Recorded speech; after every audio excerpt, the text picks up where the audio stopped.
Thank you very much. And I need to say it's a great pleasure and honor to be invited in this country in this amazing conference to present on the guidelines we just published in for cardiomyopathy. I was the task force coordinator, and as I said, I'm based in St. Bartholomew's Hospital in London. The guideline was chaired by Elena Arbeyo in Barcelona, Spain, Juan Pablo Caschi in the United Kingdom, and a number of other experts. And I need to say that this is the first guideline that covers all of cardiomyopathies, and has been quite a challenging process to develop it. With the exception of hypertrophic cardiomyopathy, there was already a guideline on HCM in 2014. Starting, I would like to introduce the ESC classes of recommendations, but I'm sure you're already aware. So class 1 is recommended or indicated. Class 2, 2A should be considered, 2B may be considered, and class 3 is not recommended. And you can see on the left the distribution of all the classes of the recommendations. And also we have the level of evidence. Level of evidence A is when there are multiple randomized clinical trials. Level of evidence B is one clinical trial or multiple big studies, and level of evidence C is smaller studies or consensus. And in cardiomyopathy, we don't have that many clinical trials as in other parts of cardiology. So you can see most of the recommendations are level of evidence C or level of evidence B.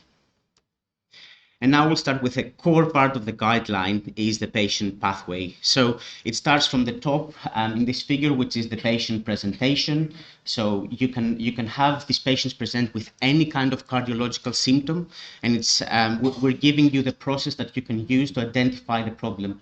The second step is the morphological assessment, and there are some high-risk traits on the left side there, number 3. And then we identify the phenotype and we provide general management, but also specific management. What is important is that this is a multidisciplinary approach. It needs to be very well coordinated, and it needs to be patient and family centered. Essentially, this is what we call the cardiomyopathy mindset. For the purpose of the guideline, we define cardiomyopathy as a myocardial disorder in which the heart muscle is structurally and functionally abnormal in the absence of coronary artery disease, hypertension, valvular disease, congenital heart disease, sufficient to cause the observed phenotype. In this guideline, we make a separation. We say essentially what we used to call hypertrophic or dilated is not a single disease, but is a phenotype. And there are multiple diseases that can cause this phenotype. And we have this phenotype classification based on the morphological traits, these 5 phenotypes. As I said, the approach needs to be multidisciplinary, and that's why we recommend multidisciplinary teams with expertise to be assessing these patients. And we recommend a shared and coordinated care between specialists and general and pediatric cardiology specialties. The second part I'm going to talk about is the morphological assessment and evaluation. And in order to be able to identify the specific etiologies, it's very important that you do a systematic evaluation and you use multi-parametric approach. So clinical evaluation, pedigree analysis, you need to draw a pedigree for 3 to 4 generations, ECG Holter, laboratory tests, and multimodality imaging. And in the guideline, you can find some very useful tables that show specific red flags, as we call them, in different phenotypes in relation to inheritance patterns, signs and symptoms, ECG features, and lab results. That when you see those signs, they refer to specific etiologic diagnosis, and these are very important. At the center of the assessment is the morphological assessment, and multimodality imaging is very important, not just for diagnosis, but also for prognosis and for follow-up. And at the center of the multimodality imaging, it is cardiac MRI, and we recommend a cardiac MRI to every patient with a cardiomyopathy or suspected cardiomyopathy at the initial evaluation. And we suggest a 2A class recommendation for follow-up, and serial follow-up in specific cases. And for family members, we give a 2A class recommendation should be considered when there is a genotype positive patient and individual, and when is a family member from a gene negative family, a 2B recommendation for cardiac MRI. And these are just examples of how features from the MRI in the context of specific phenotypes can lead to specific diagnoses like amyloid, like dystrophinopathy, sarcoidosis. There are many specific etiologies that you can suspect from a good MRI. Genetics and genetic testing are a core part of the guideline. And the genetic testing is not just for the relatives, but it's actually for the patient to help with diagnosis, with prognosis, with therapy, and with reproductive advice. And we recommend genetic testing for every patient with cardiomyopathy, as long as it helps in one of these 4 categories. For adult family members, we recommend cascade genetic testing, and for pediatric, we give a 2A class recommendation for genetic testing. And the next part refers to the general management principles. So once you've diagnosed someone with a cardiomyopathy phenotype, there are a set of principles for the management, and I'm not going to go through them, but you can see in the guideline recommendations and information on management of symptoms of heart failure, devices, atrial ventricular arrhythmias, and follow-up. Specifically on the follow-up, the genetic testing can be very useful. And even when there is no variant or there is no genetic testing done, for the relatives that have a normal phenotype, we still give a class 2A recommendation for repeated screening. Obviously, if there is a positive genetic test, then we have class 1 recommendations for follow-up or for discharge. And we also focus on the psychological support. This is a significant problem we see in our clinics. We give a class 1 recommendation for families where there is a sudden cardiac death in the family, and also for people that have ICDs.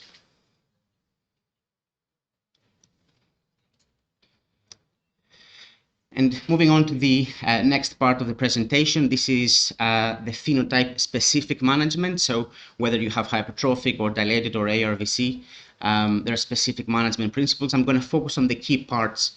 Hypertrophic cardiomyopathy already had a guideline in 2014, and we've done some updates on this guideline. We do give, of course, recommendations and flowcharts on diagnosis of left ventricular outflow tract obstruction and heart failure symptoms. But the big change and introduction is cardiac myosin inhibitors used in the management of symptoms from left ventricular outflow tract obstruction. And there is a class 2A level of evidence A recommendation that they should be considered in addition to beta blockers or calcium channel blockers for the symptoms. We also give a class 2AB recommendation as a monotherapy when the patient cannot take or tolerate beta blockers or calcium channel blockers. And in this flowchart, you see essentially what we recommend. After beta blockers have been tried, calcium channel blockers, then you can add mavacamten or disopyramide. And of course, there are more trials coming and more evidence, so this might change in the future. For septal reduction therapy, a few changes compared to 2014 is that septal myectomy over ablation is recommended in children and in adults that have also other structural abnormalities that need operation. And we also recommend, as a 2B recommendation, septal reduction therapy, even in milder symptoms like NYHA class 2 under specific circumstances. Moving on to the sudden cardiac death prevention. In hypertrophic cardiomyopathy, it's pretty much the same as the 2014 guidelines. We use the HCM risk calculator, but now we also have one for pediatric patients. And there are a few other topics that have been more relevant with the American guidelines as well. So we've given some recommendations on apical aneurysms, and we recommend that they should not be used on their own as a risk factor, but they should be considered in the context of the HCM risk. And for low-risk patients, less than 4% risk, it should also be considered if they have a lot of late gadolinium enhancement on MRI or a low ejection fraction, less than 50%. And this is the flowchart. It's quite similar to 2014 guidelines, but we want to stress the shared decision-making part as we're trying to promote the discussion between clinicians and the patients and explaining the risks and the benefits of having an ICD. So this is a very core part of this guideline. In DCM, dilated cardiomyopathy, here we've made some new introductions on how to approach risk stratification, and I'm just going to go straight to the flow chart. Essentially, if the patient has DCM and has not had a previous event and they have an ejection fraction more than 35%, then we have introduced the genotype. So there are some high-risk genes. If the patient has them, then you go to gene-specific risk factors. If the patient has the gene-specific risk factors, then it's a 2A indication to offer an ICD. If they don't have the risk factors, but they have the high-risk gene, we still offer a 2B indication for ICD. And then if they don't have a high-risk gene, we have additional risk factors like extensive late gadolinium enhancement on MRI or syncope. And the high-risk genes are described in this table, and the specific risk factors for these genes here as well. We have introduced this kind of novel concept of non-dilated left ventricular cardiomyopathy phenotype. The reason we've done that is because there is a subcohort of patients that have cardiomyopathy, usually in the form of scarring of the left ventricle, but they do not fulfill criteria for dilated cardiomyopathy or for ARVC. And with this kind of definition, we're able to include those patients in the patient pathway. And these are patients that have risk for arrhythmias and heart failure. And here is where MRI is obviously very useful, because this is how you will identify the scarring. And there are many genotypes, many genes that can give this specific pattern and make this phenotypic diagnosis. This is an example of a 17-year-old male with a family history of sudden death, normal clinical examination. On the imaging, there is a normal size LV, normal ejection fraction, but on the MRI there is subepicardial scar. On the Holter there are 200 ventricular ectopics, and the ECG is otherwise unremarkable. And in the genetics there is a desmoplakin truncating variant, which is pathogenic. So based on the previous definitions, this patient would not actually fulfill any criteria for any of the other cardiomyopathies. But here we are allowing this patient to enter the patient pathway and manage them. And in terms of risk stratification in non-dilated left ventricular cardiomyopathy, we use the same recommendations, but with a lower level of evidence. We also have recommendations for ARVC, arrhythmogenic right ventricular cardiomyopathy. We give specific recommendations on antiarrhythmics, and as you can see, we also recommend as a 2A flecainide in addition to beta blockers. And in risk stratification, we have introduced the 2019 ARVC risk calculator as a 2A recommendation to help with the decision making for ICD. But clinicians need to keep in mind that this calculator might work better for specific genes and less well for other genes. So again, genotype is important. A restrictive cardiomyopathy is a very broad phenotype. It has multiple different complicated etiologies. We give some broad recommendations on the diagnosis and management. There are multiple syndromic and metabolic cardiomyopathies, and that's why the patient pathway is very important, because there are specific red flags that when you follow the pathway, you can diagnose, and they can lead you to diagnose all these rare conditions. And it's very important because in some of them, like Fabry and amyloid, there are specific pathways and there are treatments as well. The final bit of recommendation is on exercise.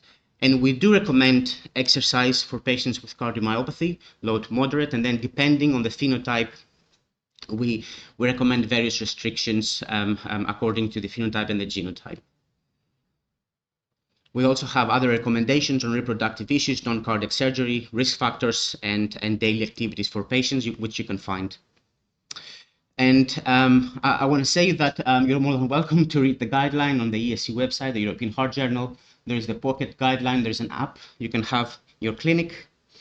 And we have 2 webinars in October where we discuss more about the ESC guidelines, and you're more than welcome to attend.